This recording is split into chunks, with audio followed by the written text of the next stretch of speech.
Choisir tout, faire rimer ambition professionnelle et personnelle, prendre du temps pour soi, ne rien sacrifier. Bienvenue dans Les Équilibristes, le podcast qui invente de nouvelles façons d'intégrer toutes les facettes de la vie le plus harmonieusement et sereinement possible pour œuvrer à l'égalité femmes-hommes dans les entreprises, les organisations et la société plus largement. Pour traiter ces sujets millefeuilles, à la fois intimes, familiaux, sociaux, économiques, vous entendrez ici des conversations avec des femmes, des hommes, des couples, des experts qui choisissent tout et nous livrent ce que ça signifie pour eux et comment ils avancent. L'ambition de ce podcast, vous rassurer, vous faire réfléchir, rire et prendre du recul. Et surtout, vous mettre en action pour construire la recette qui vous convient. Je m'appelle Sandra Fiodo et je suis la fondatrice de Conscious Cultures, une société dont la mission est d'aider les entreprises à comprendre et prendre en compte qui sont leurs salariés, leurs besoins réels et aspirations pour concevoir les conditions qui leur permettront de fournir leur meilleur travail. Merci de votre écoute, je me réjouis de faire avancer ces sujets avec vous. Salut mes équilibristes! L'épisode du jour est un peu différent des épisodes habituels. Il y a quelques mois, mon ami Philippe Guilloux, qui est co-auteur avec Vincent Diseka de la boîte à outils du management, paru chez Duno, début juillet, m'a sollicité pour réaliser 2 interviews de managers audacieux, singuliers, humains, qui viendraient compléter le livre, lui donner vie par des témoignages concrets vécus. Dans le cadre du travail que je réalise avec Conscious Cultures, j'interviens beaucoup auprès de managers. C'est une population qui a été extrêmement sollicitée ces dernières années et dont les contours du rôle se redessinent à grande vitesse. Et je sais qu'il y en a beaucoup parmi vous. Des managers, mais aussi des leaders au sens plus large. Parce que nous ayons ou pas un lien hiérarchique avec les autres, tout ce que nous faisons, notre manière de nous comporter, de nous présenter au monde, a un impact autour de nous. Alors je suis très heureuse de vous proposer cet épisode aujourd'hui, qui est paru initialement en bonus de la boîte à outils du management, et de vous présenter Pascal Bordet, qui est directeur du laboratoire d'astrophysique de Bordeaux, et un manager et être humain passionnant. Si vous êtes comme moi, vous n'y connaissez sûrement pas grand-chose au fonctionnement d'un laboratoire d'astrophysique. Alors j'ai eu la chance de le visiter avant l'interview, mais pour l'interview, Pascal nous explique les spécificités liées au management d'un labo scientifique. On a beaucoup parlé de sa prise de poste de manager, du sentiment de légitimité et de la manière dont il l'a renforcé, mais aussi de l'isolement du manager. J'ai beaucoup aimé l'entendre parler de ses sources d'inspiration très éclectiques et qui sont l'occasion de plein de métaphores très parlantes et qui nourrissent son approche du management. J'espère que l'approche de Pascal, son humilité et sa curiosité vous inspireront autant que moi. Très bonne écoute. Bonjour Pascal. Bonjour Sandra. Bienvenue dans cette interview. Pascal, tu es directeur du laboratoire d'astrophysique de Bordeaux. Et je pense que la plupart d'entre nous, ceux qui écoutons, s'imaginent assez mal comment travaillent des chercheurs en astrophysique. Est-ce que tu peux commencer par nous en dire plus sur l'équipe que tu diriges et les spécificités liées au fait de diriger ce type de structure-là ? Oui, bien sûr. Alors, le laboratoire d'astrophysique de Bordeaux, c'est un laboratoire de l'Université de Bordeaux et du CNRS qui regroupe des chercheurs, des enseignants-chercheurs et des ingénieurs et techniciens. Et tous ensemble, on a comme mission de progresser dans la connaissance de l'univers au sens large et aussi de former des étudiants et de diffuser la culture scientifique en astronomie auprès de la société. Et comme l'astronomie est une science observationnelle, on fabrique au laboratoire en partie les instruments dont les chercheurs ont besoin pour observer l'univers et confronter les théories qu'ils élaborent aux observations. Et donc on cherche à travailler de façon intégrée, mais on peut pas faire tout ça seul parce que les instruments dont on a besoin en astronomie aujourd'hui pour progresser sont des instruments de grande taille qui vont nécessiter des collaborations internationales de grande envergure. Et donc, on travaille en partenariat avec d'autres laboratoires en France et dans le monde, et aussi avec des grands organismes de recherche comme les agences spatiales, l'Agence spatiale européenne ou encore la NASA, à construire des missions spatiales, des observatoires ou des robots qui vont rouler sur Mars pour en apprendre plus sur l'univers. Voilà, donc il y a... Je dirais qu'il y a ce double niveau sur lequel il faut travailler. D'une part, des forces qui vont amener les chercheurs du laboratoire ou les ingénieurs à travailler vers l'extérieur. Et puis aussi des forces qu'il faut créer pour assurer une cohésion du laboratoire, donc pour rester un collectif. Et c'est là que se situe un des enjeux de mon travail de manager, c'est-à-dire faire en sorte qu'on puisse à la fois travailler en interaction avec le monde entier pratiquement, et puis garder une cohésion de groupe et une identité. On y reviendra après sur comment tu t'y prends pour maintenir cette cohésion-là. Mais avant ça, je voudrais qu'on parle de ta prise de poste de direction qui a eu lieu en 2016. Je suis très curieuse de savoir ce que tu as fait en premier quand tu as pris ce poste-là. Comment tu t'es adressé aux équipes? Par quoi tu as commencé? Oui, alors en 2016, c'est un petit peu comme si je m'étais senti appelé à cette fonction. Il y avait peu de candidats et de candidates sur ce poste. Et sans doute parce que j'avais ça en moi, j'ai eu envie de proposer ma candidature. Comme j'étais encore assez jeune, j'avais à peine 40 ans, pour un poste de direction, là où on trouve habituellement des chercheurs plus expérimentés, j'ai naturellement adopté plutôt une posture basse, plutôt une posture d'humilité, en expliquant à mes collègues que j'avais cette envie, mais qu'en même temps, je ne me sentais pas aujourd'hui l'expérience ou les compétences, et que donc j'allais avoir besoin de l'aide de chacun et de chacune pour mener à bien cette mission. Et donc mon mouvement premier, ça a été d'être assez franc avec les collègues, c'est-à-dire en exposant ma candidature, de ne rien cacher là-dessus, pour que ce soit intégré dans l'esprit de chacun et puis créer une forme de bienveillance. En tout cas, c'est ce que je souhaitais. Et surtout, de forme de reconnaissance que l'aide des autres me serait nécessaire, parce que je savais que j'aurais à faire appel à leur aide et je voulais pouvoir disposer de leur aide.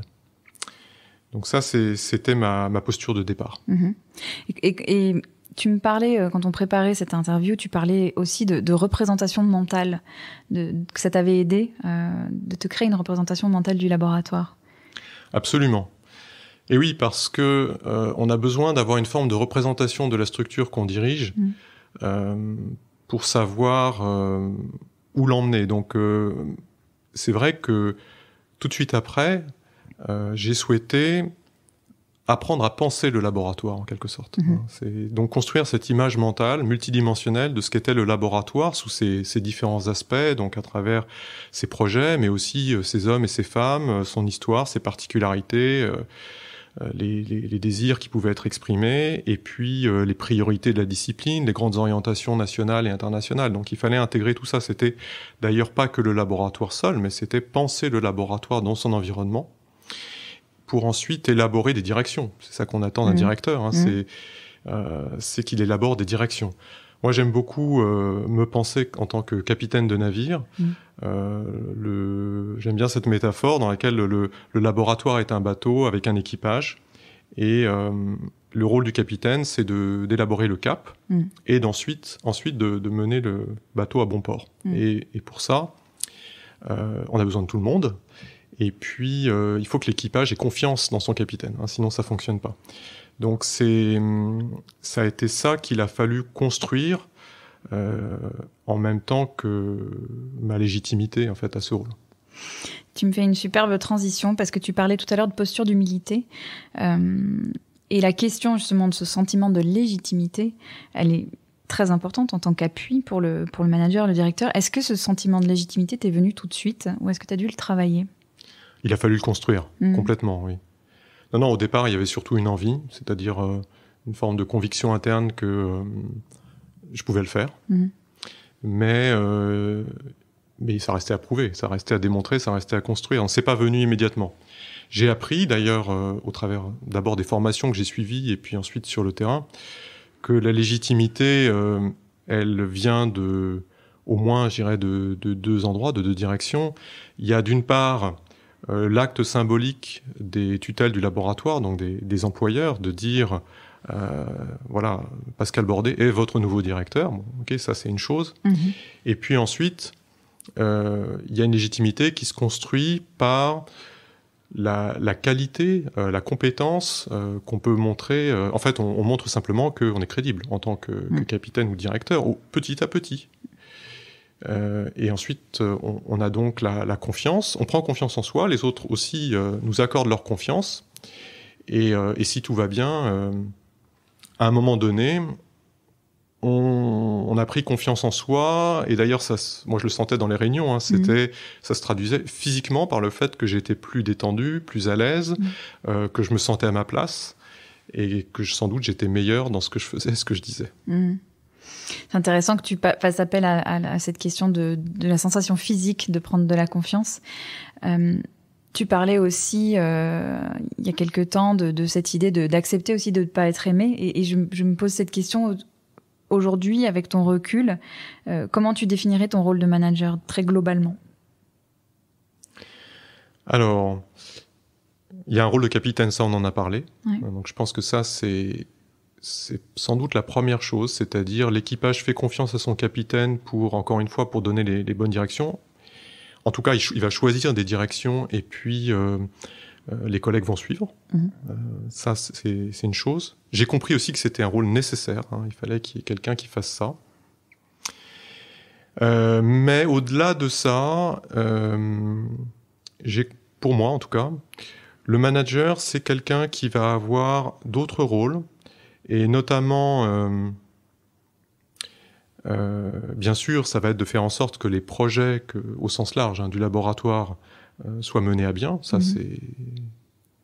c'est important, évidemment. On s'engage à faire des projets, et donc il faut les mener à bien.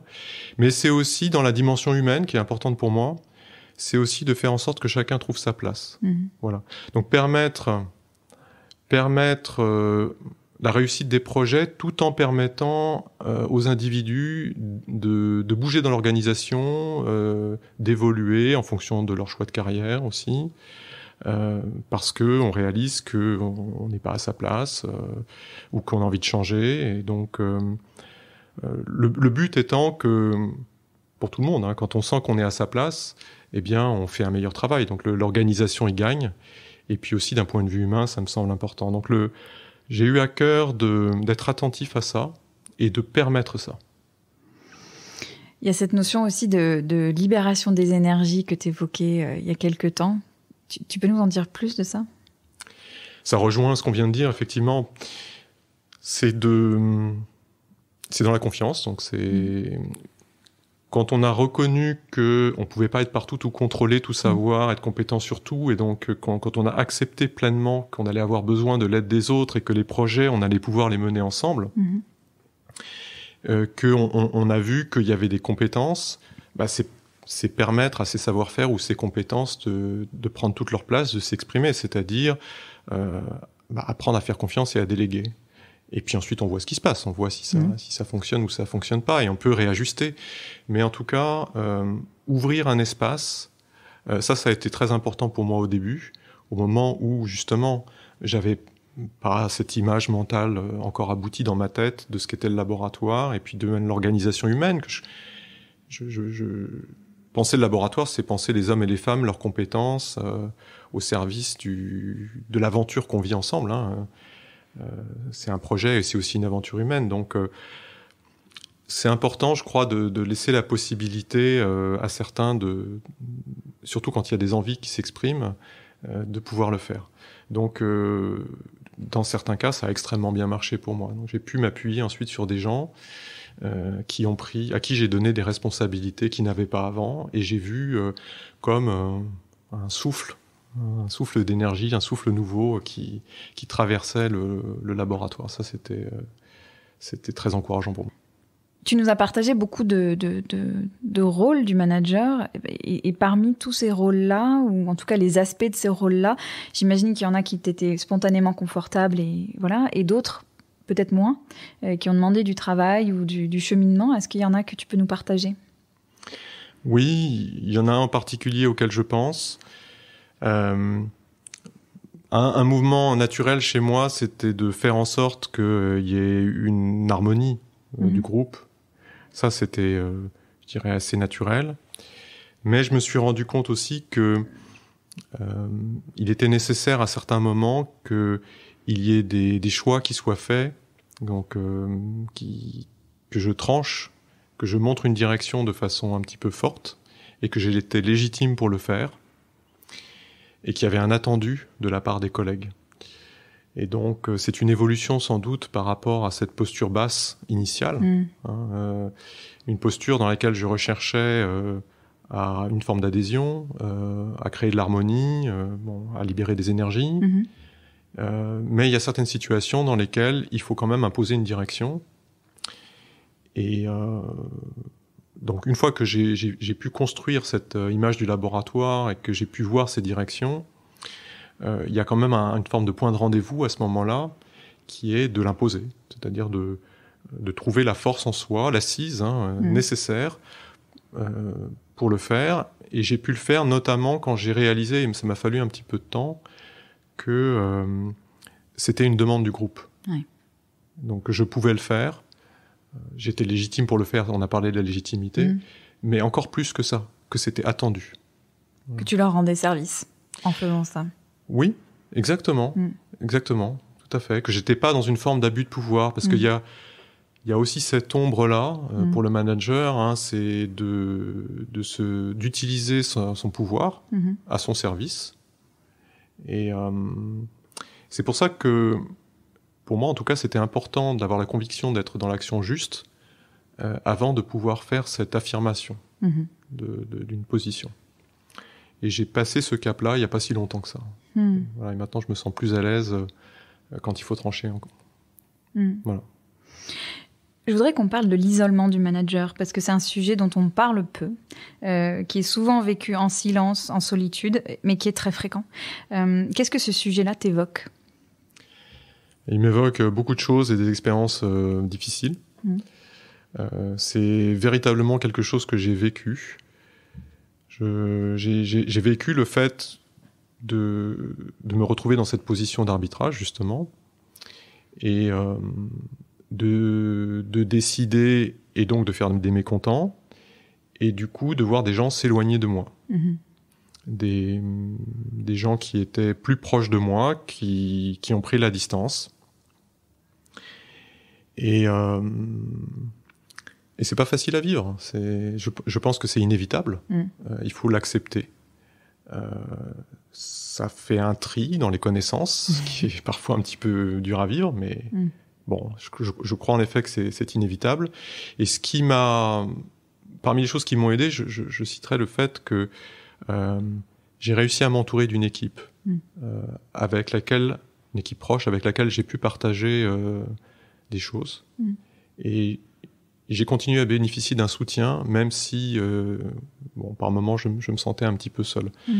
Au moins, j'ai eu ça, et ça m'a permis de passer cette étape. Et maintenant, c'est quelque chose que j'ai intégré. Tu parles, tu viens de le réévoquer, mais cette idée de cohésion d'équipe, le contexte du travail hybride rajoute encore une complexité au rôle de manager, et notamment par rapport à cette question de la cohésion. Comment tu crées et entretiens la confiance, la cohésion dans ce contexte et même au-delà ? Alors, je crois que pour avoir une cohésion, il faut se rassembler autour d'un projet commun, et plus que ça, dans une forme d'idéal. Et donc, la première chose, c'est partager une identité commune, une culture commune et une identité.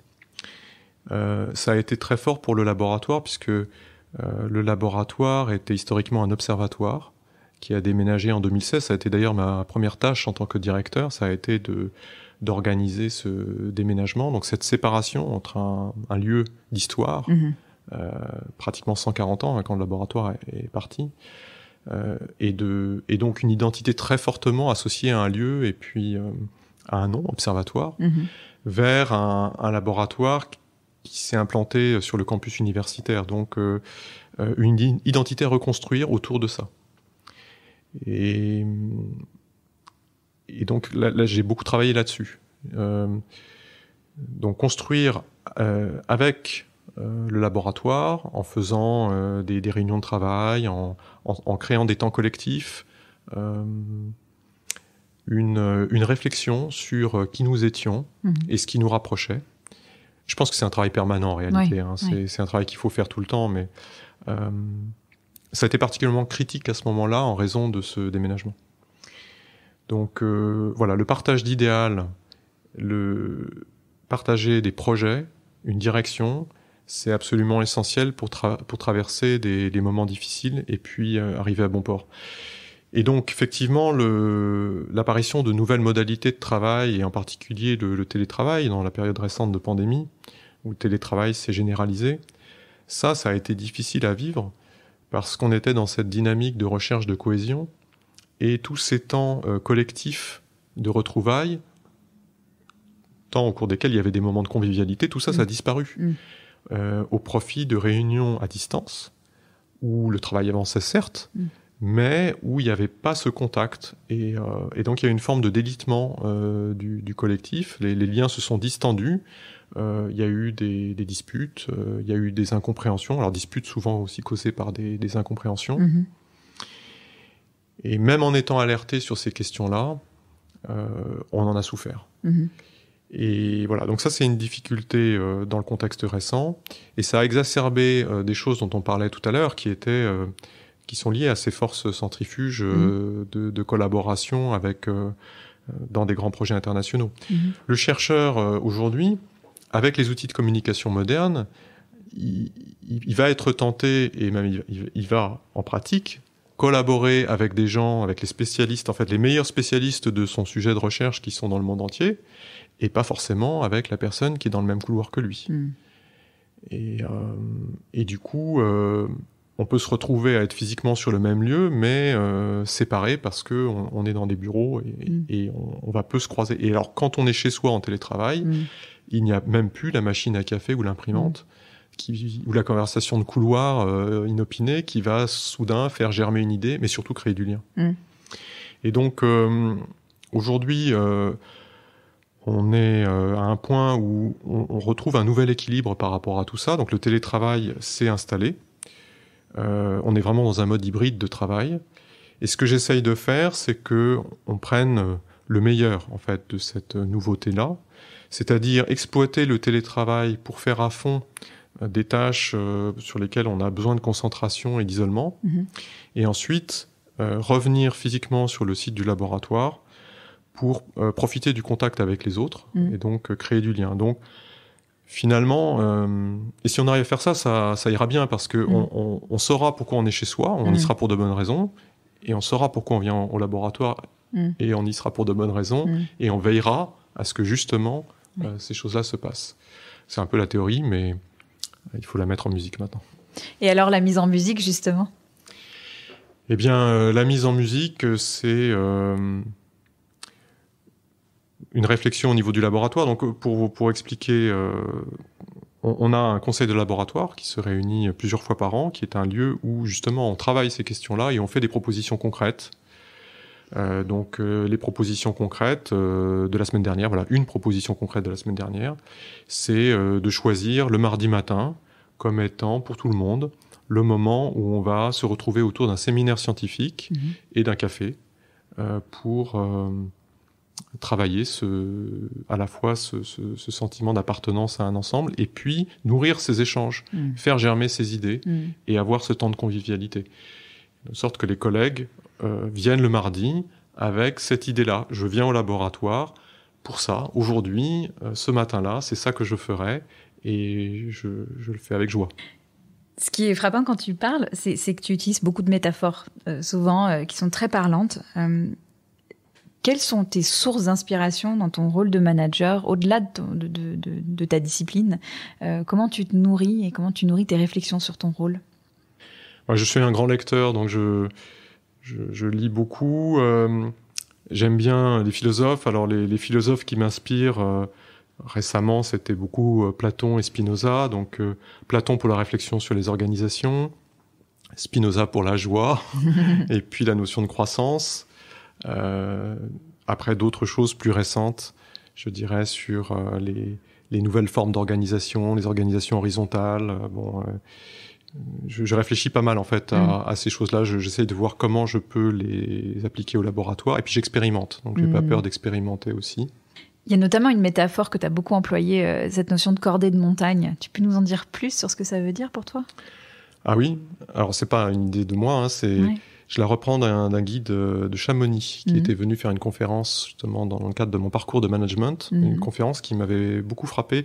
Il expliquait très bien qu'en montagne, quand on est face à une difficulté et qu'on est en cordée, pour pouvoir passer la difficulté, il faut absolument se parler les uns aux autres, et surtout s'il y en a un qui n'est pas en capacité de passer la difficulté, s'il n'en parle pas, à ce moment-là, c'est toute la cordée qui risque de tomber. Donc j'aime bien dire à mes collaborateurs, souvenez-vous, nous sommes encordés, c'est-à-dire nous avons absolument besoin de nous parler et en confiance, et de nous faire part de nos réussites, bien sûr, mais aussi de nos difficultés, de sorte que si l'obstacle qui est devant, on va pas pouvoir le surmonter, qu'on définisse une nouvelle route qui, elle, va passer.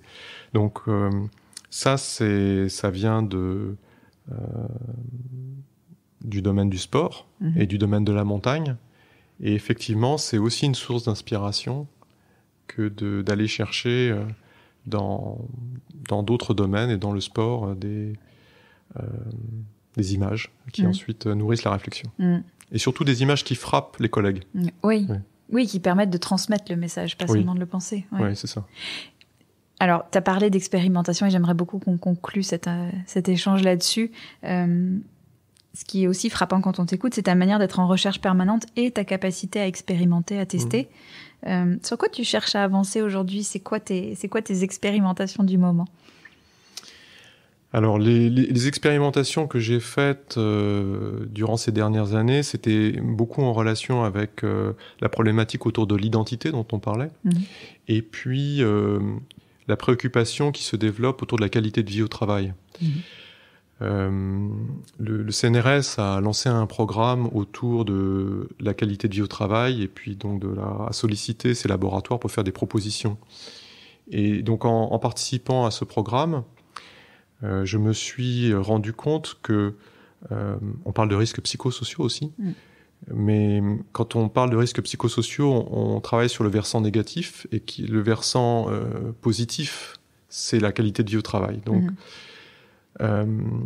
j'ai compris à ce moment-là qu'il fallait mettre la qualité de vie au travail au cœur même du laboratoire.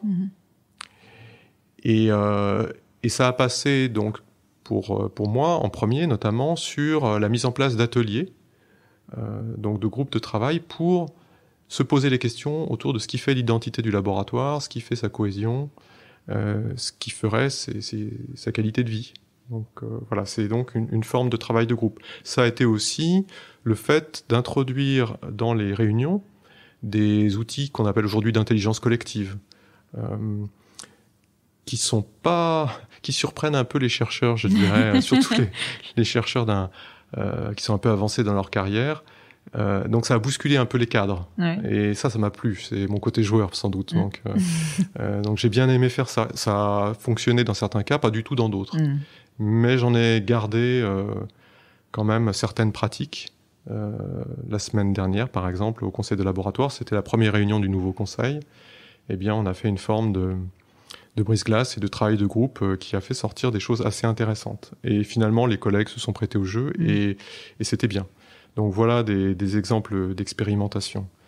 Après, ce qui m'intéresse en ce moment, c'est de voir les différentes formes d'organisation qui peuvent exister et qui se développent dans nos sociétés au cours de l'histoire ou en ce moment, qui sont reliées à ce qu'on appelle différents niveaux d'existence. Donc, il y a des pratiques qui sont plus individualistes, d'autres qui sont plus collectives, et ça donne des formes d'organisation différentes. Bon, on parle aussi d'organisation horizontale ou d'entreprise libérée. Et comme ça m'intéresse et que je lis sur la question, je réfléchis aussi, et ça m'alimente. Après, le groupe est pas forcément prêt. Même si le manager, lui, est très ouvert d'esprit, il a envie d'expérimenter, il faut être conscient aussi des réalités, de ce qui est possible et de ce qui est pas possible. Voilà, donc je suis quand même content d'avoir expérimenté, d'avoir gardé certaines choses et d'avoir vu les limites de ce qui était possible dans l'état actuel. Dans l'état actuel. Et du coup, en expérimentant, de les repousser petit à petit aussi, de rendre d'autres nouvelles choses possibles. C'est vrai. Merci beaucoup Pascal pour ton témoignage très riche. Merci Sandra.